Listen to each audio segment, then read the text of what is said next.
Okay. I'm not using I'm gonna clap. Don't get You're scared. doing Yeah, physical I therapy. got Is it going good?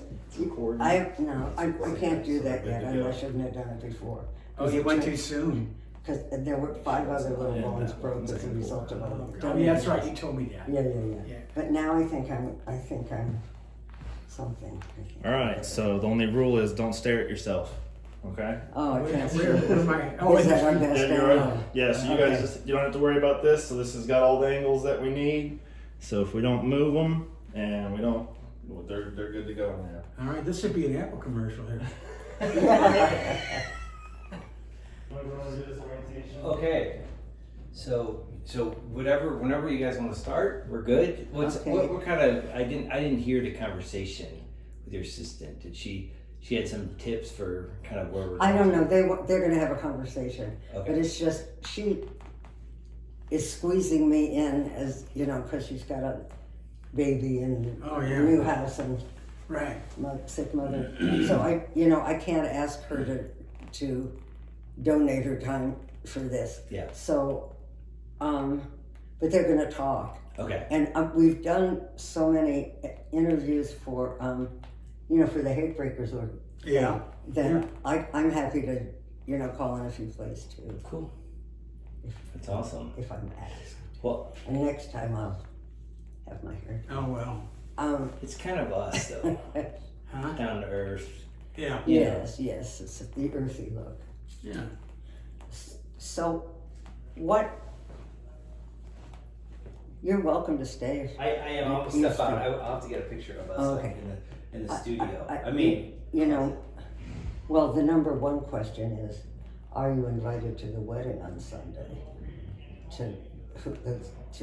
Those 2 celebrities who are getting married at Madison Square Garden. No, I didn't get invited to the basketball game either. Trump got my ticket. Oh yeah, right. Yeah, you gave it to him. Right? Yeah, right. Yeah. No, I'm not going there. Yeah. I didn't know it was going to be this weekend. Yeah, I think it's Sunday. Taylor Swift and Yeah. Yeah. Travis Kelsey from Kansas City Chiefs. Yeah. Yeah, I think they're going to have some number of people for the wedding itself, and another, they'll make it into a bigger venue for the celebration. So I thought he could get in there. I bet if you wanted to. Yeah. I don't know if I could or not. Jim and I aren't really that close. Jim really. My daughter, who lives in New York, worked for Jim. At Madison Square Gardens. She did the concerts and all that. She did the social media for the concerts. Wow. And that was before COVID. And he was really not, she was moved up there on her own. We have relatives up there, but she was living on the island and that's tough. yeah, so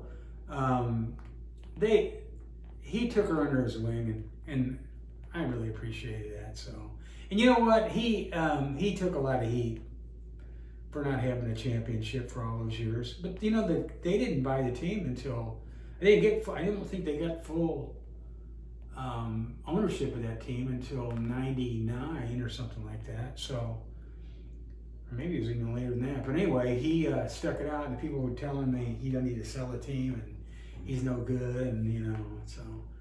So it worked out really. I was happy for him. Yeah. I was really happy for him. He deserved it, so he paid his dues. Good. Well, so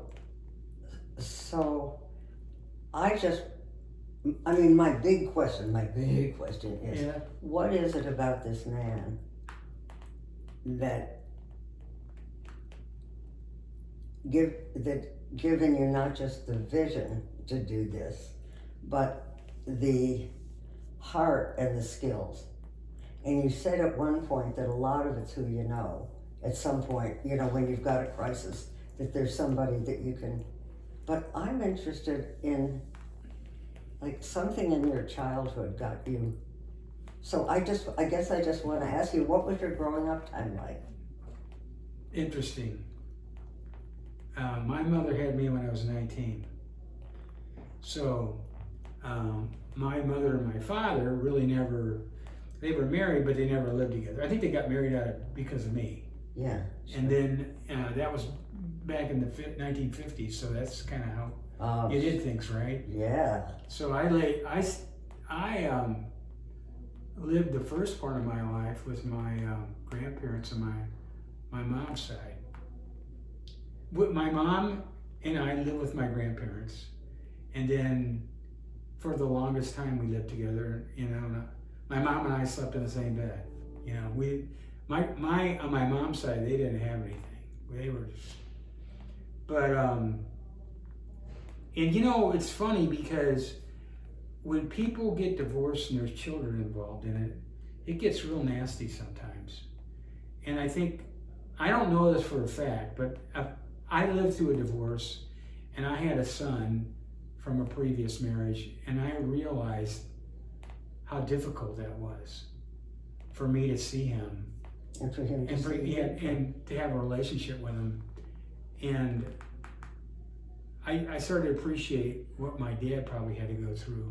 Even though I love my mother, but I mean, you know, that's kind of how things went down, you know. So I wasn't holding anything against her, but so I never really got a chance to be with my family on my dad's side. So I lived with my grandparents, and you know, I watched them get older, and as they got older, they needed help. And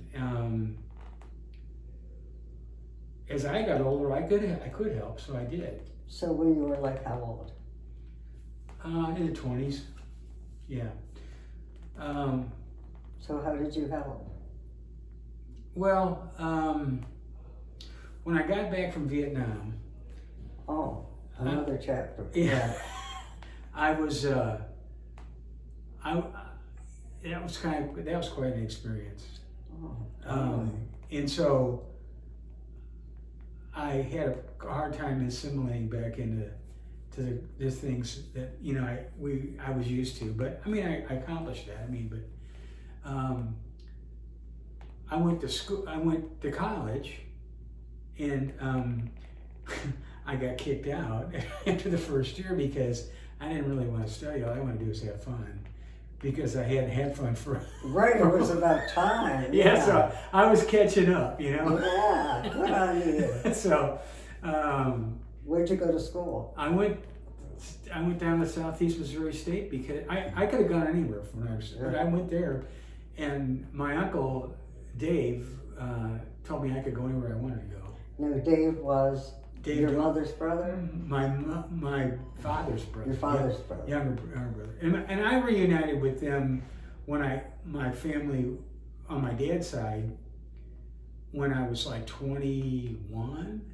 Yeah, 21, 22. It was kind of strange, you know, because I didn't know any of these people. But they all, you know, cared about me. So, but it was hard for me to, you know, kind of ease in. Sure. But I did. You know, and then my Uncle Dave, who lived here, and he passed away last July. Oh, I didn't know. July 31st, he passed away. Smart guy, didn't have to pay for the next month. Yeah. So, great business guy. But he told me that there was a trust fund that I could go to any school I wanted to go to. And I asked him where he went to school. And he said, well, I went to, I tried to go to St. Louis University and to law school, and I didn't get in. So I went to Washington University. And I said, really? He said, yeah, and I went on the GI Bill. And I thought for a minute, and you know, he offered it, and I was excited to go anywhere I wanted to go. But then I realized how important it was to him that he did that. So I did it. You went on the GI Bill. Yeah. Did you go to WashU? I didn't go to WashU. I went to SEMO. I went to the cheapest school I could go to get a degree, and the GI Bill paid for all of it. Beautiful. And I worked in the summertime. And what did you major in? Economics and business was my business, marketing, management, that kind of thing. But I loved economics. It was fun. So did you live with your uncle? He offered for me to live with him, and I couldn't do it. If I had probably would have done it if I hadn't gone to Vietnam first. but I had a lot of baggage I didn't want to bring. You had a lot of A lot what? of baggage from Yeah, that war that I oh. didn't want. And then he had little ones, you know, too. He had Oh, my yeah. cousins were younger, and he had a stepson.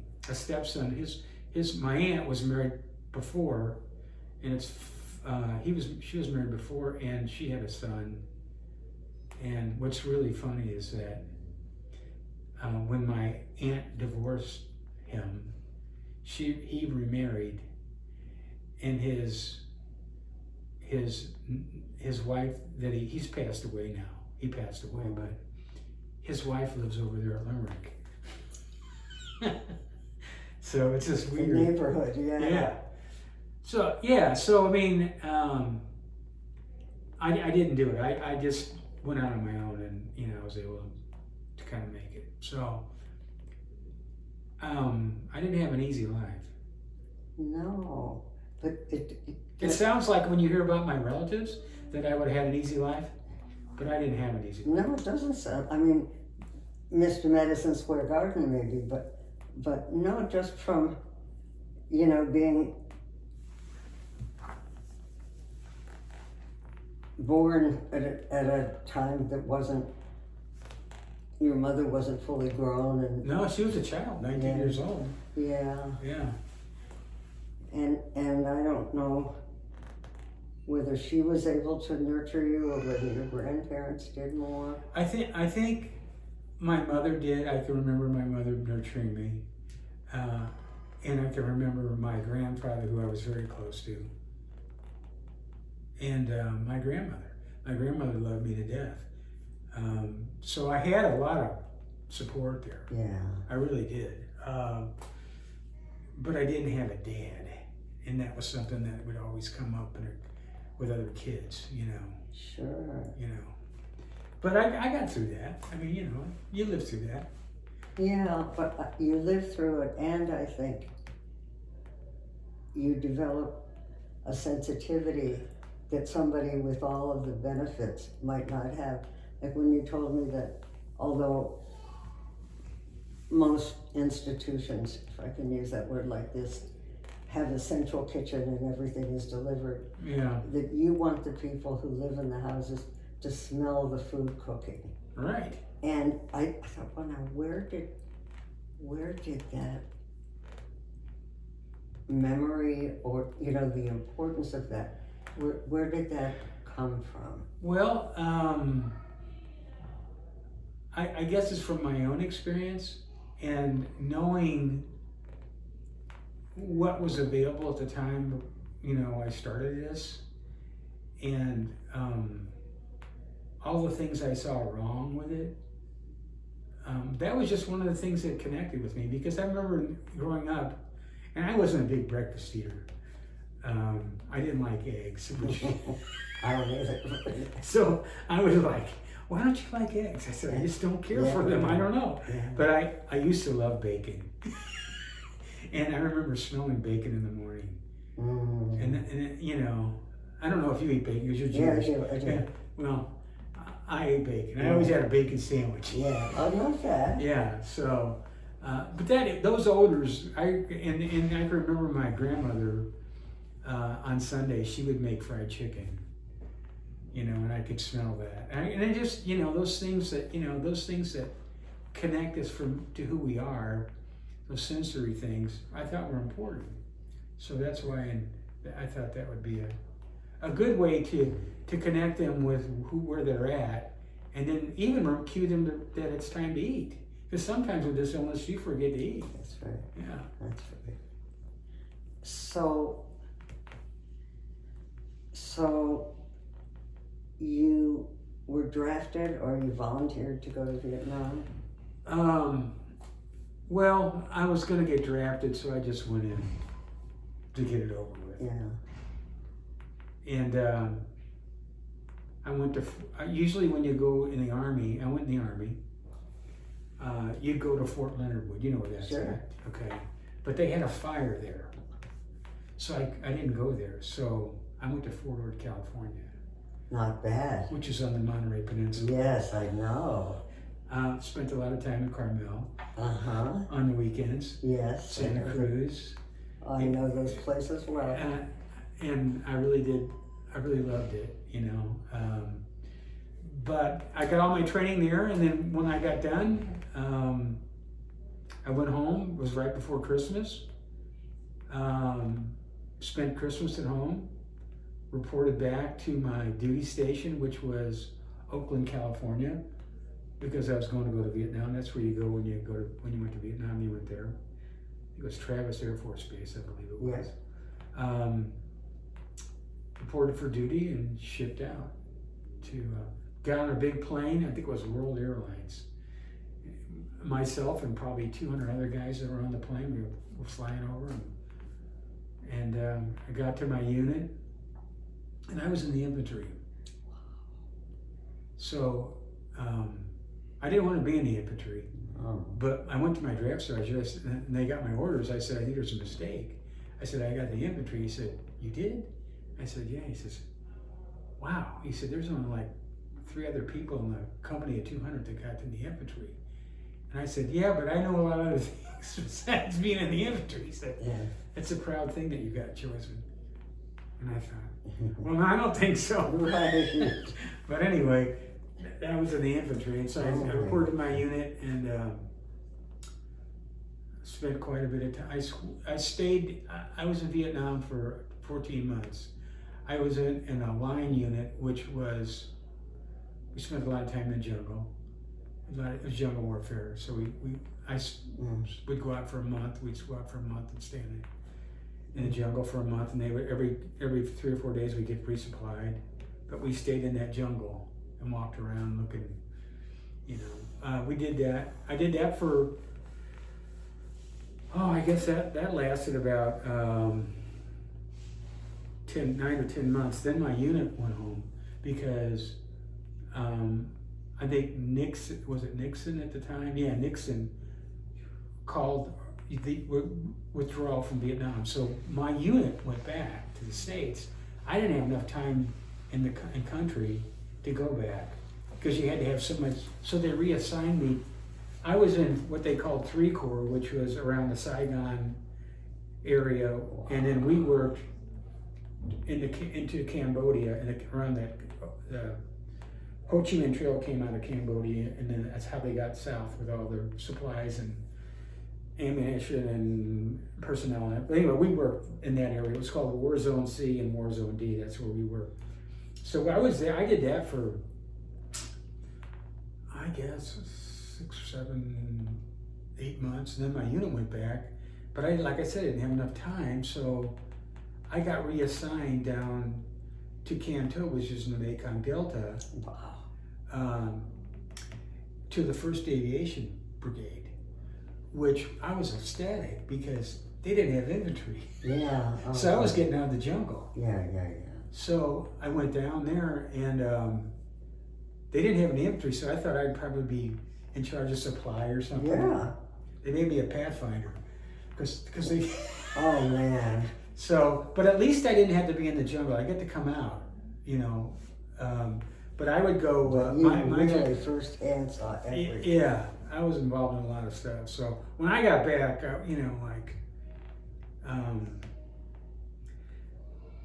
I was hooked on adrenaline. I hear You know. you. Yeah. And I didn't have much of that when I came back. So I started riding motorcycles. Cool. I want to see a picture. I used to race dirt bikes. All right. And a bunch of the guys that I went to high school were doing it when I got back, so we did it all together. And that's how I got that adrenaline rush. Mm-hmm. Finally, I weaned myself off of that, you know, because you can't really function when you're like that. You're always looking to get a thrill, you know? That thrill, doesn't lead you good places. no, it doesn't. And you know, a lot of guys had the same thing I had. Oh yeah. You know, so it was difficult. And you know, like back in those days, when you came back, you didn't come back as a unit. You just came back by yourself. Wow. They put you on an airplane. I remember my mom meeting me at Lambert, and I got off the airplane, and there she was. She gave me a big hug, and, you know, and welcome me home, but that was it. And I was in my uniform, and I said, well, let's get home. I got to get out of this real quick because it wasn't a good time to come back. Anybody, Right, everybody was nobody against- liked Vietnam veterans, you Yeah, know. yeah, we It's played the different game. than what it is today. But Yeah. yeah, so that was an interesting thing. So then you lived with your mom? I lived with my mom and my dad. My mom and my stepdad, I should say, not my dad. My mom remarried to an Italian guy, he was a good guy. And we lived on the hill. We lived on Macklin, Mm-hmm. right across from Jack Buck Jr. and I were buddies. Nice. His dad just had moved to St. Louis, and he was with Harry Carey. He just started out with Harry Carey.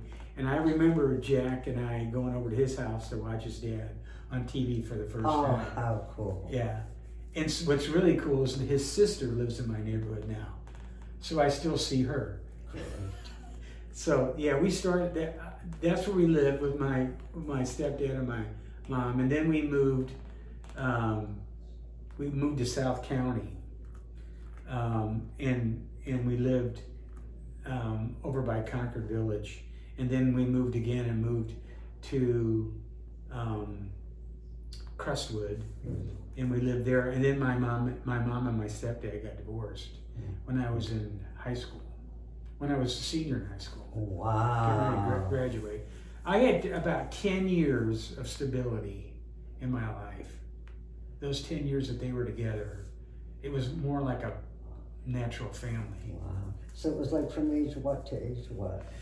I want to say they got married when I was probably 6, 7, Mm-hmm. all right, and they divorced when I was, I think, 17 or 18, and it was horrible because my mom, I don't know why to this day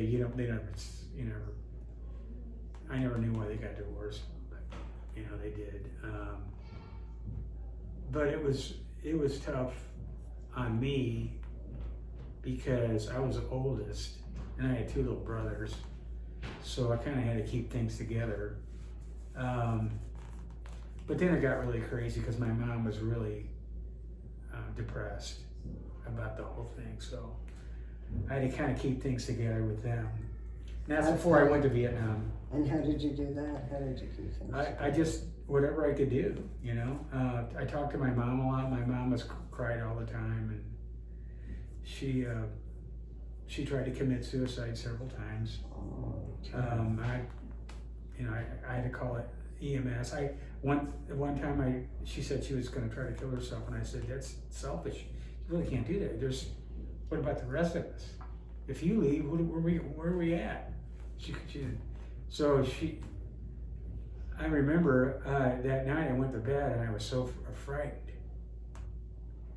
And then I got up the next morning and she had taken a bunch of pills. So I had to call the ambulance and they came and got her.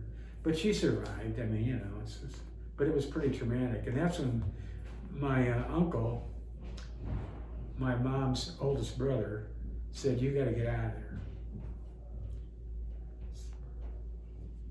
He said, that's not a good place for you. So that's when I went in the military. for stability, right? Yeah. And it was good, because there was stability. I mean, there was rules. You had to follow. You had to follow the rules. There's things we had to do. And you had to accept responsibility. And I honestly, as I look back on it, I think to myself, I wish some of the other kids that are living today would go to the military, because it would really straighten them out. Because it really did straighten me out. I mean, honestly, it gave me structure. And a lot of the kids today don't have structure. No, it doesn't. And they really do need it. And a lot of the gals that work for me, they're all single moms, and they have boys, and I can see where they're missing out. Those boys are missing out on that, And the military could help them do that, but they don't talk about that anymore. Nobody talks about that. But I think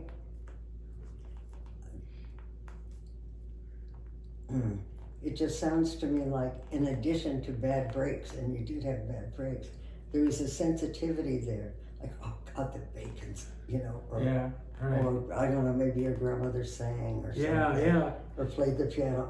I don't know. My grandfather played the guitar. See, yeah. So with the sounds, and there was so even when that still a kid was in Vietnam, he dreamed about that maybe a little bit, you know, in addition to the you gotta be tough, you gotta Yeah.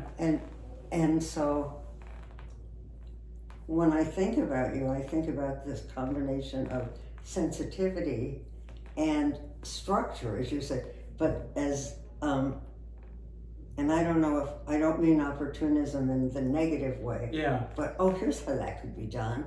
Here's how that could be done, and then you're comforting your mother those years, and you're making,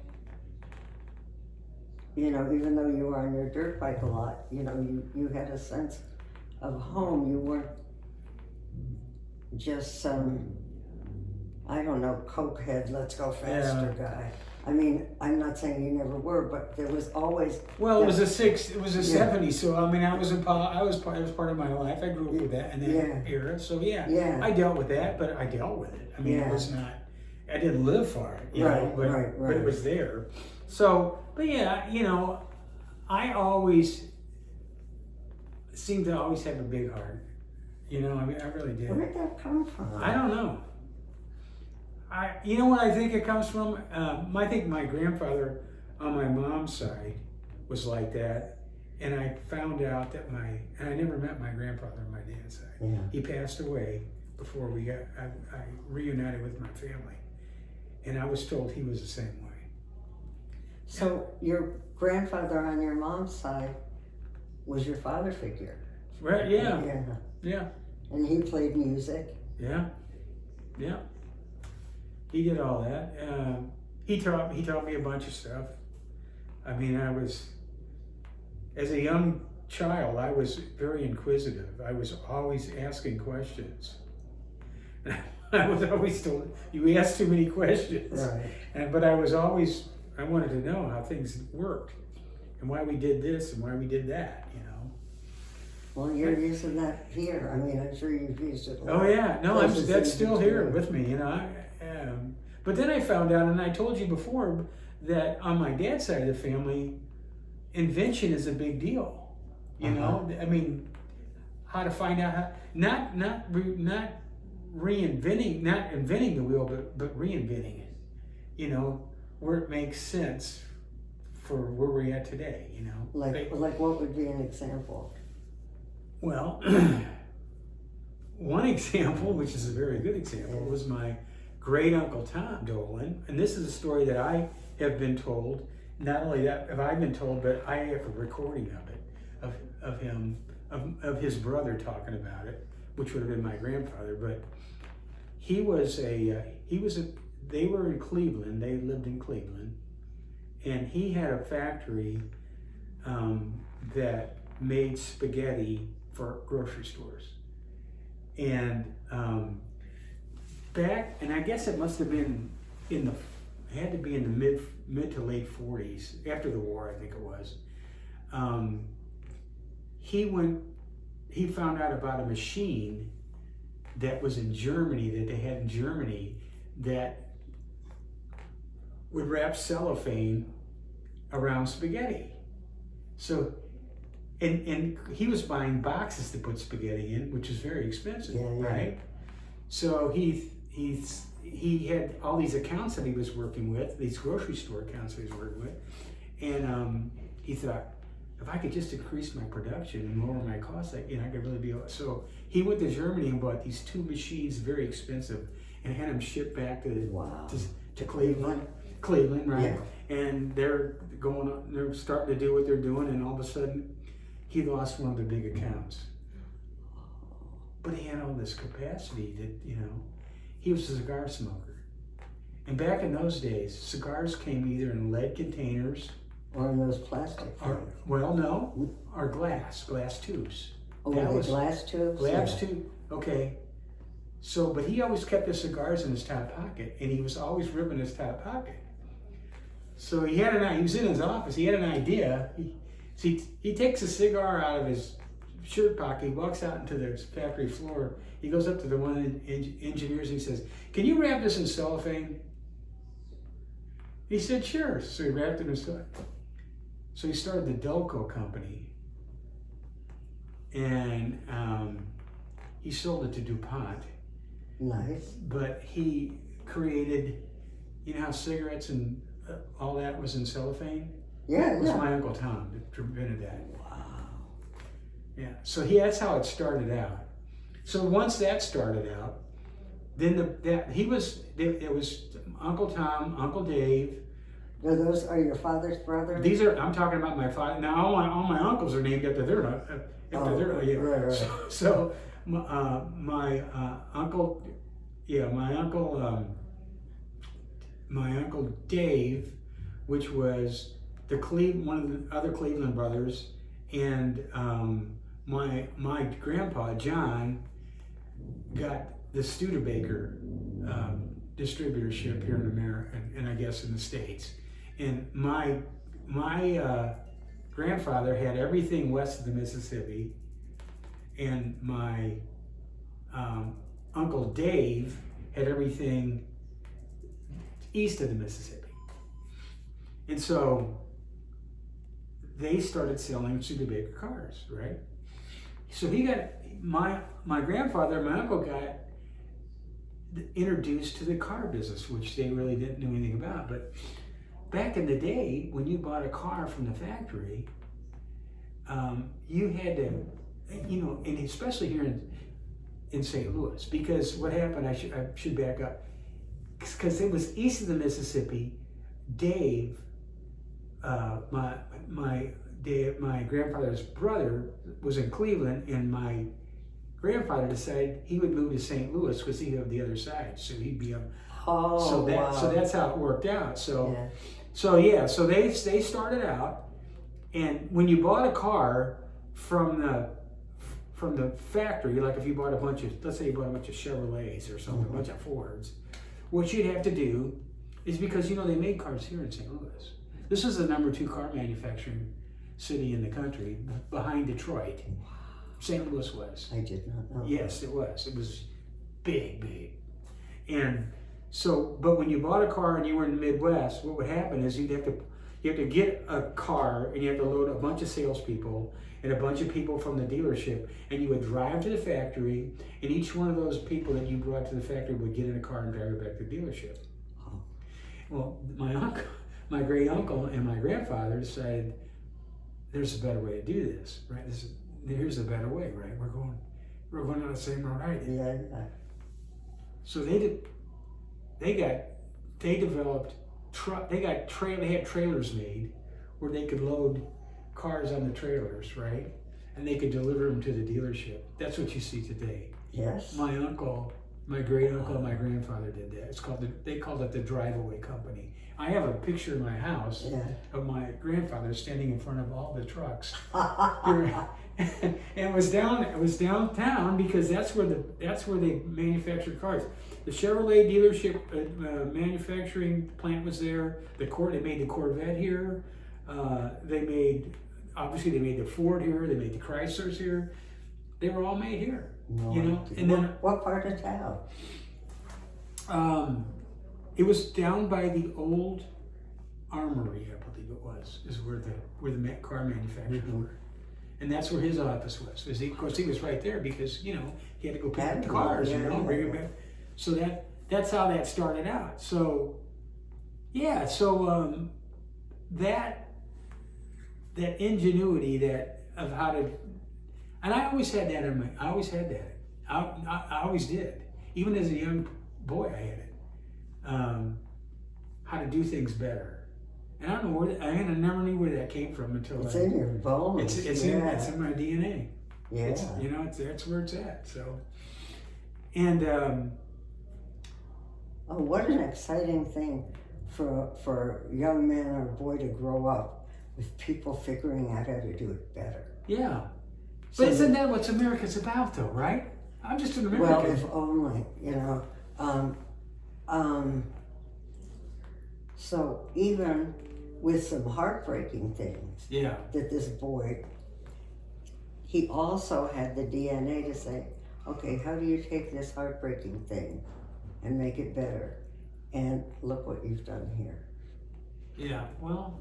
I think that's what you've done here. I mean, there are a lot more questions Yeah. and a lot more details, but I'm beginning to understand, what's unusual about you. Because I don't know what the backgrounds of your, uncles and great uncles Yeah. that, that had this in them. But, they may just have been, suspenders wearing, I didn't do anything, guys. And,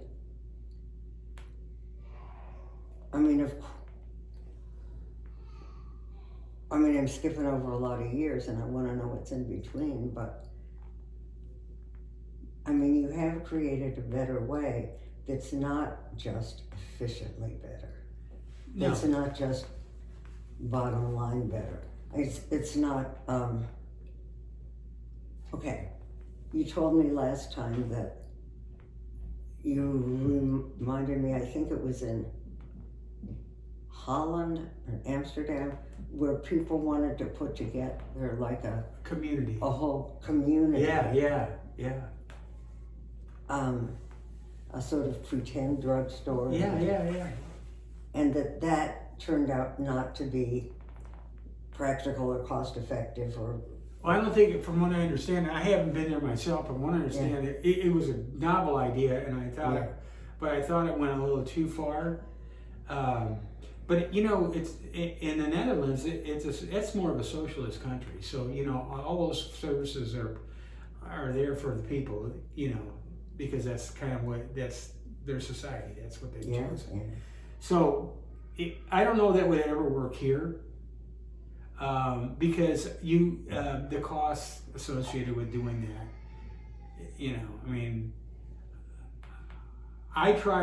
what I try to do is look at practicality based on what I know I think will work.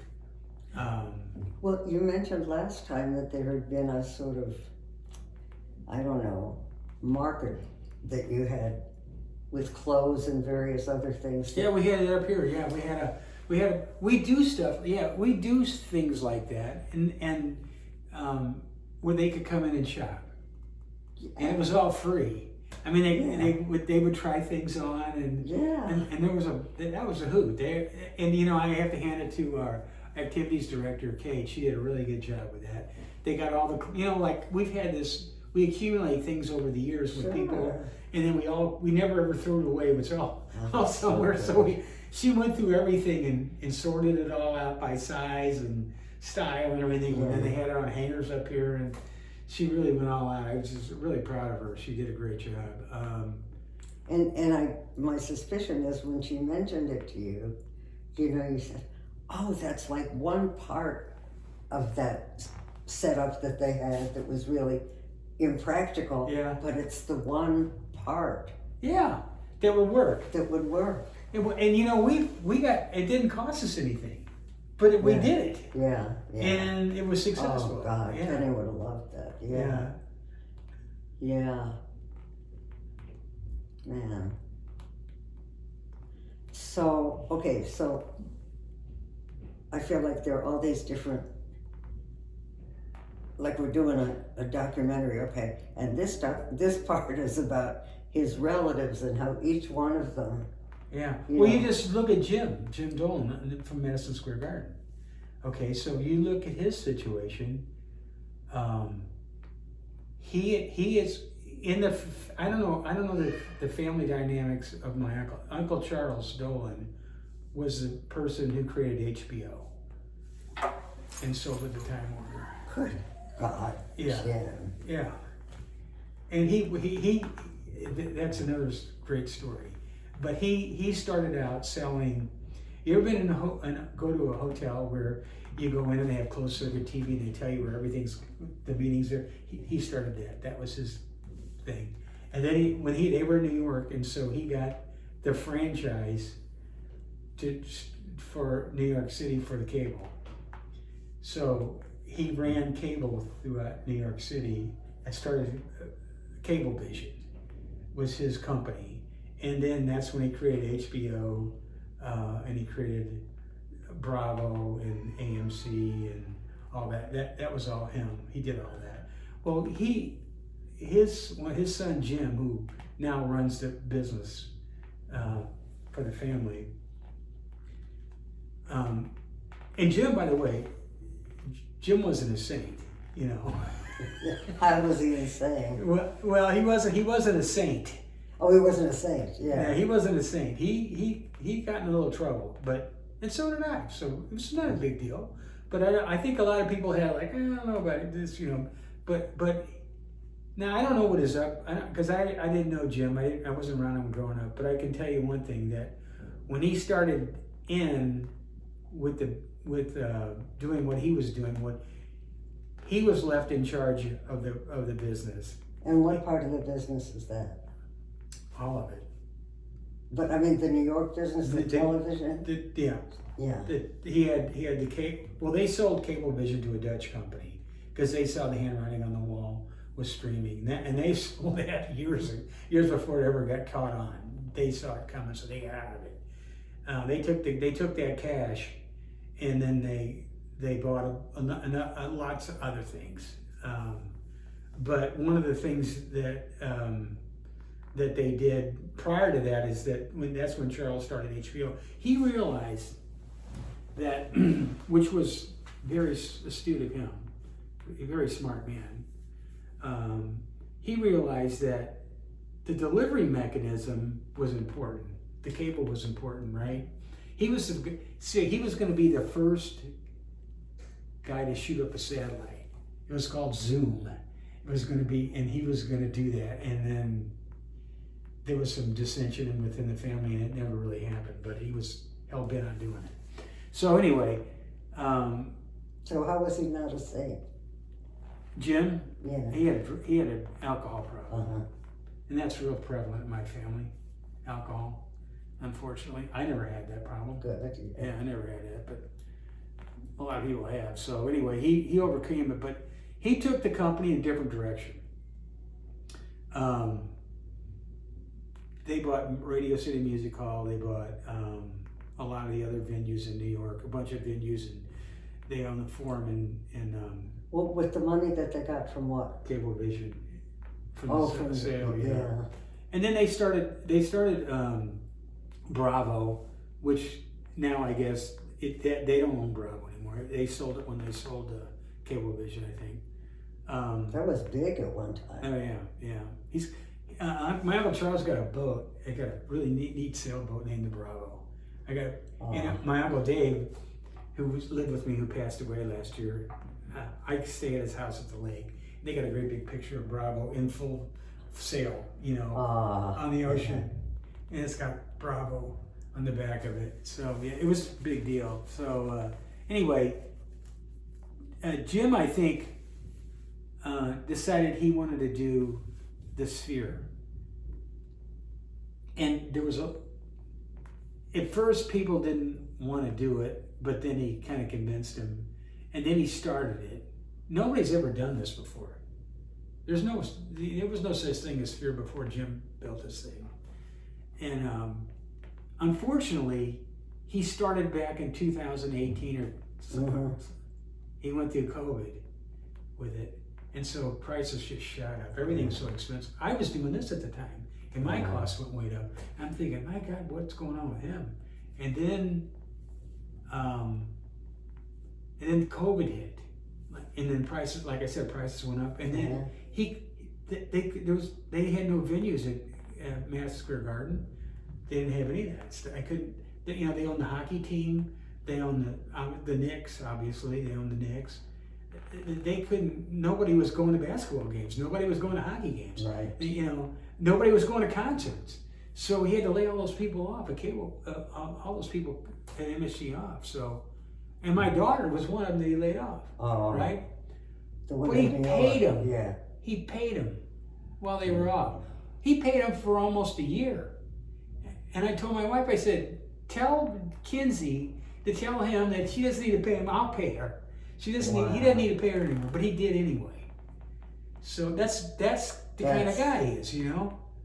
Now we're talking about the guy who's not a saint. Yeah, that's Jim, the guy that Okay. he runs the business now. He's the guy. If you watch basketball, he was the guy that held up the trophy. So yeah, he struggled with it. Anyway, nobody wanted him to do that. So, and then when it started to go out, this sphere thing started. The cost started way over budget. It was like $1 billion over budget.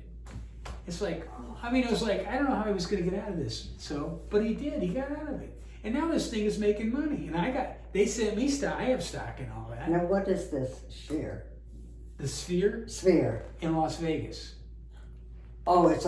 You ever seen the big ball? Yeah. Oh, That's the it. Sphere. That's my cousin Jim built that.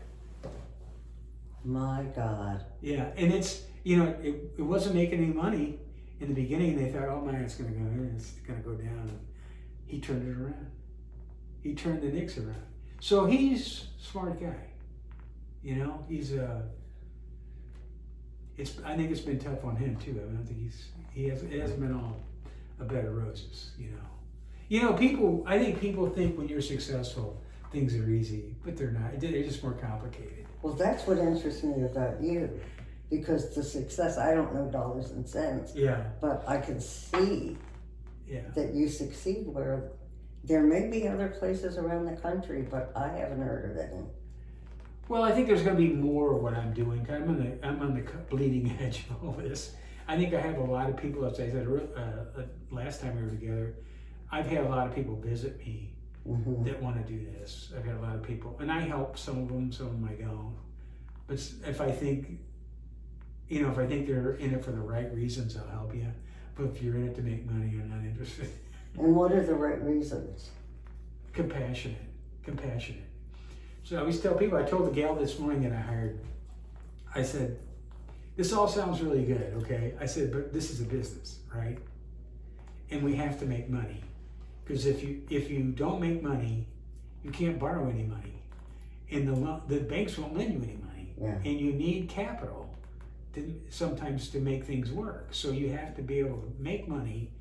I said, but I'm a capitalist, but because of this illness and because I see what families go through with this illness, I'm a compassionate capitalist. You bet you are, yeah. Because I feel it here. And I went for years and didn't raise my rate because I didn't want to burden people. And finally I had to, because I'm going through a HUD loan thing. And they said, you're not making enough money, you won't qualify for the loan. I said, what do you mean? He said, well, you got to make more money than that. So I had to raise the rates. You had to raise the rates in order to do something else. In order this project here had to be refinanced because it was on a 5-year balloon note. Banks, that's what they do when you do about development. They'll give you a 5-year or they'll give you a 2-year balloon, and then after that they have to come in and recast the loan, which that part of it is expensive. So do you and the other capitalists, successful capitalists in the family, do you ever get together? Yeah, we do. We don't as much as we used to. We have them here now, but we had Dolan days. Yeah. And my cousin John Vatterott, who had Vatterott colleges, you remember Vatterott colleges? They were here in town. He was a big deal. He did really well with it. And his father, Charles Vatterott, built St. Anne. Bill's who works for me, his dad was Charles's brother. Oh. Yeah, so I'm not related. I'm not related to Bill, but you know. Your in-laws. I mean, yeah, we're outlaws. Outlaws, yeah, even better. Yeah. So, Yeah. but anyway, yes. Well, it would be, this has been great. Depending on what you're gonna do with all this. Yeah. And, if you want me involved in helping to. I don't know what I'll do with it. No, I'm just saying, one thing that would be great would be if there's a time that you guys get together, or that the families Oh, yeah, get and, yeah, together, and look, yeah, and to just, you know, have him or I'll go or somebody just be there with the camera yeah, to talk to these guys and look at them talking to each other yeah. and make this. Because I've learned so much just today about my wondering, well, how can this guy who's got such a heart be able to take this and add to it the capitalist principles, Yeah. you know, because usually it's one or the other. Mm-hmm.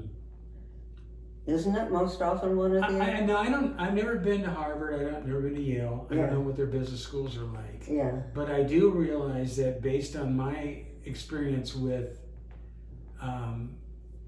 venture capital, is that you're studying a spreadsheet, and you're looking at margins, you're looking at expenses, you're looking at revenue, you're depreciation, you're looking at all that, right? One thing you're not looking at is outcome and what the brand is. How do people associate your brand with what they need? Okay, and I think that's been evaporated out of what you see today, because these people aren't any competition for me because they don't understand the business. See, I understand the business. I understand what people need. I understand what they want. I know what they're going through. Okay, and I can connect. I mean, I think of somebody like Elon Musk, who's Yeah. what, a trillion. Yeah, he's a trillionaire, first trillionaire. That he knows what he wants to sell and he knows how to run the numbers. Yeah. And he knows the physics or whatever. Yeah, he knows. Yeah, he's good with that. Yeah. But he ain't got your heart. No, he's he's a strict business guy. And he's in the line of work where I'm not sure he needs all that. I'm not sure he needs what? I'm not sure he needs all the heart in his line of work. But Tim, he named his son X. After. Yes, I don't know. You're this little boy. I mean, it's bad enough not to have a father, Yeah. but not to have a name? Yeah, I don't know. I don't know much about I don't Elon care. Musk. No, I'm just thinking of the one side of the equation. Yeah. I mean, nobody's smarter in terms of No, he's a smart guy. making the money, Yeah. but and I'm sure for him he would say, well, having the heart in it would just, I couldn't succeed this much. And so some people aren't able to have both. Yeah. It's a delicate balance. Yeah. It really is. I mean, I don't have everything. Well, I kind of do. I don't. There's not much that I want for it. And the reason for that is that the way I was brought up when I was young, didn't have anything, right? Didn't really care. We didn't have jets. We didn't. We didn't have any of that stuff that all the other buildings had. So I didn't really aspire to that. I just wanted to be successful, and I wanted to do something to make a difference. Yeah.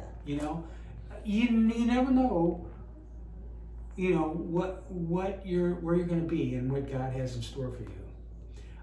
I honestly believe that if this hadn't have been in my future, I probably wouldn't have made it out of Vietnam.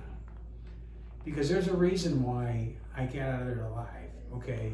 And I always look back on that and look at what I'm doing now, and he had a reason. Yeah. So I don't know how else to equate it. I don't get it, because in a million years I never thought I'd be doing this. Well, the next time we sit down, I just need to digest all of this, Sure. and maybe I'll get to look at what he got. Well, he did he edit it for you last time, or did you? I haven't seen anything. Oh, okay. I don't know what he did. I've been. Well, let's make sure that you get a copy of what he did last I time like and this. that. Yeah. So you can go through it. Yeah, And look at it. because then, if whether you're doing this for yourself, for your family, For my kids. yeah, Yeah, that would be wonderful. Yeah, Because, but also to get the bigger family Yeah. in there somehow. yeah, And I mean, you know, we're not going to get everybody to sit down together, but I mean, the family stories, yeah, you know, they're of, wonderful. I bet they are. They're wonderful. And I'm sure, well, I don't know, I'm just imagining the guys I know, you know, the 50s, my father's age, Yeah, you know, the big shots in the 50s, or acting like big shots in the 50s. I don't know what that Timmy's doing, you know, he thinks he's gonna build some kind of house for people who are nuts, I don't know what, I don't know, and you know, and then Yeah. they find out, yeah, you know, or this one, I don't know what he thinks people are gonna stop going to the movies, you know. yeah, To be able to get that kind of sitting around and talking, you know, Yeah. and now I'm so proud of him, but you yeah, know, yeah, it would be fun.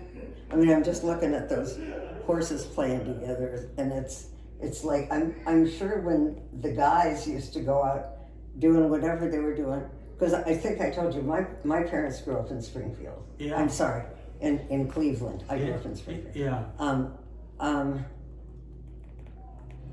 And they're, you know, they're not alive anymore, but they're still close to people who were, you know, and I'm still close to their people. yeah, And I've got a fairly small family.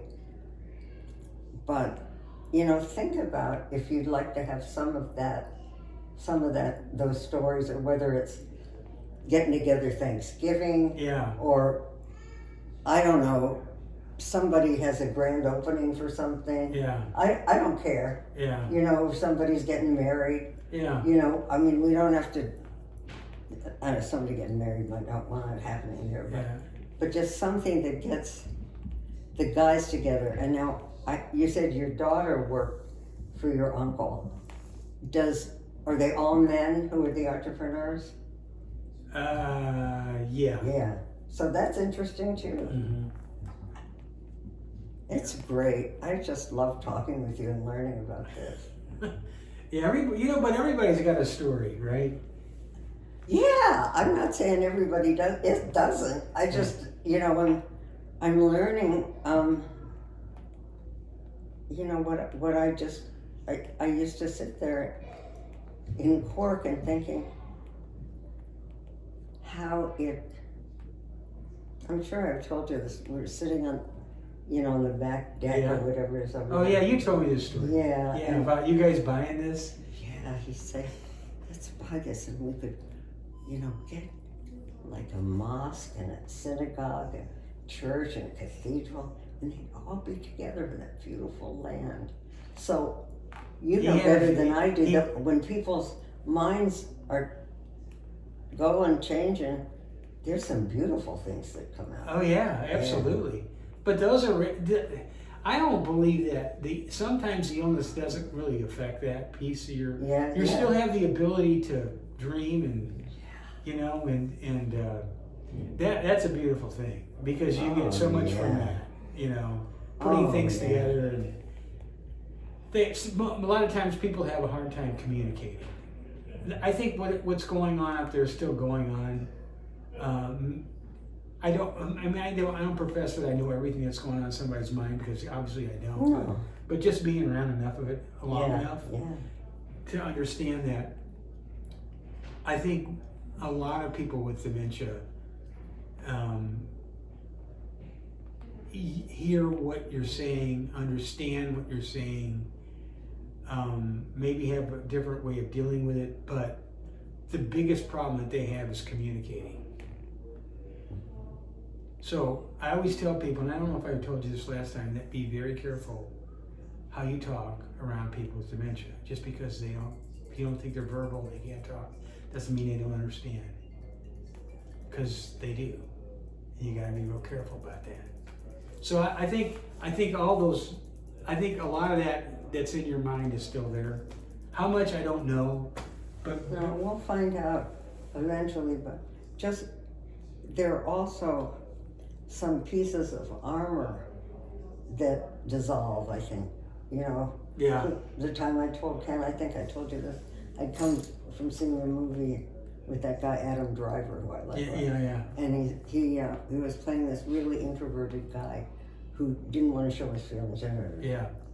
And I said, Kenny, you know, you used to be like that. You know, you're an architectural engineer. You had this and this and this, but you didn't want to talk about your feelings because you thought it would. You said it would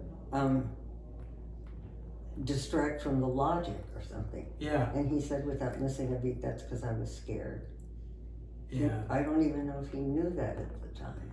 So how beautiful that you touched Yeah, that. that's a great story. Yeah.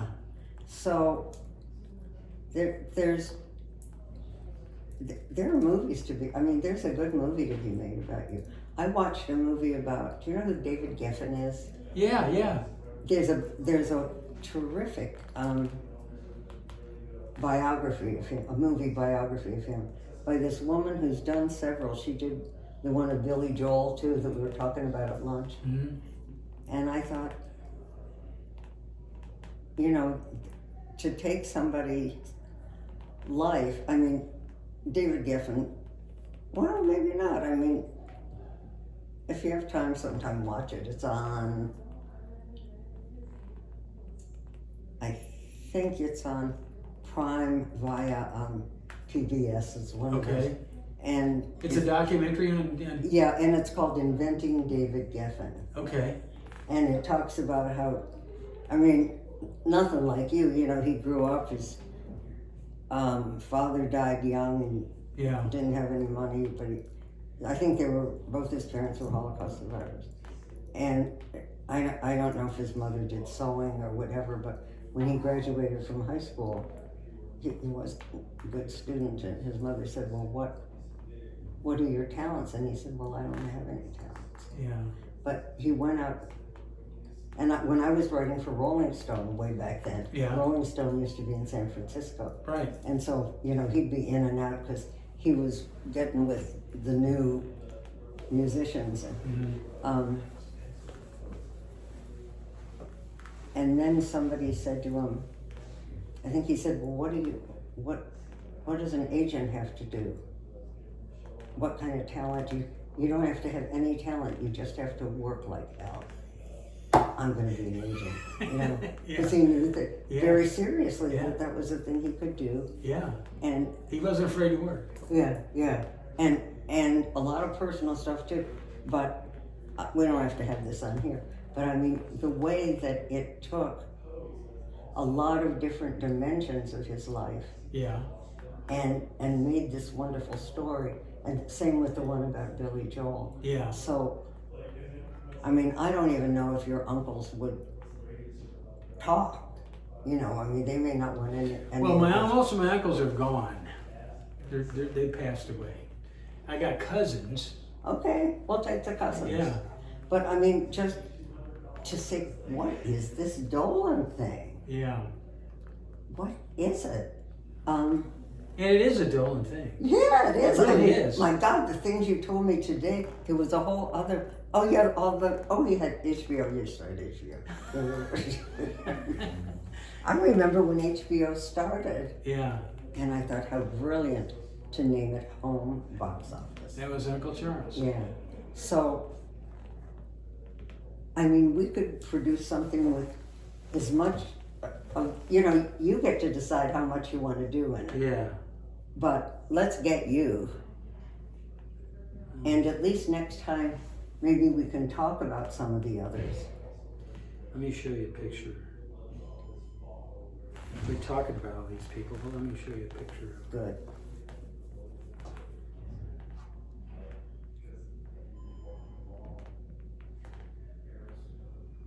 And we've got some more Tim stuff to talk about too. If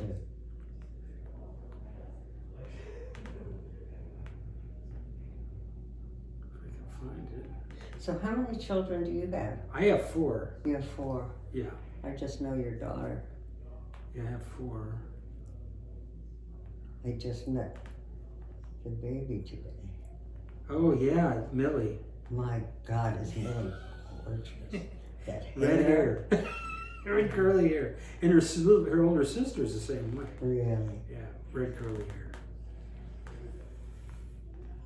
Let's see.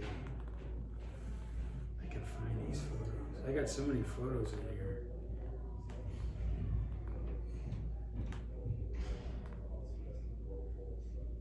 I think I might have went too far. No, let's see here. Oh, maybe not.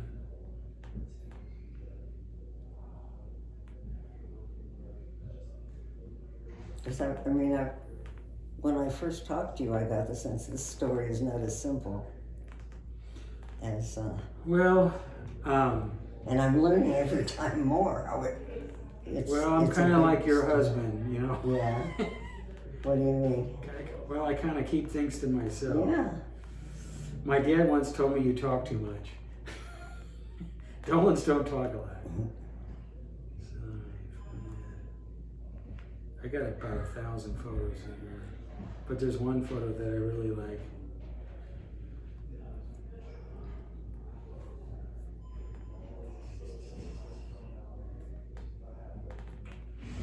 It wouldn't be that far back. I don't know if I'm gonna be able to find her or not. I got a picture of Uncle Charles and his cousin. My uncle, there they are, right there they are. This is the guy that started HBO right there. I know. And that's my Uncle Dave. He's the one that just died. He died last year, July of last year. Here. Yeah, here. Oh, wonderful that you could do that for me. Yeah. These guys are characters. They're brothers? No, they're cousins. Oh, they're cousins. Okay. So during COVID, they both had houses in Florida, right? And he had a doctor that lived with him and a nurse to take care of him and his wife. Yeah. And his wife, my aunt, passed away, but he would go down. They lived in the same neighborhood, and during COVID, you couldn't go out, Right. so he could still drive. So he would go over and pick him up and say, "Let's go get a haircut." Oh. And you weren't supposed to be out. So Right. you remember that? I do. Oh, you had to wear a mask. Especially in Florida. Yeah. Because So they went there first. So they're driving along, and all of a sudden the phone rings, and it's the doctor that calls Charles and says, he says, "Dave, we're going to have to go back." He said, "It's the doctor. He doesn't want us to get a haircut." He said, "We'll be all right." So they went and they didn't go. They did. They went and got a haircut. And they were fine. Yeah. Yeah. These guys are so, they don't make them like that anymore. No, you're not that tough on, at least on the outside. Yeah. These guys are great. Well, I hope we got something out of it, Oh, I think so, yeah. Yeah, I want to talk to I don't know if he's here, Yeah, if he's around here. let's stop this. Oops.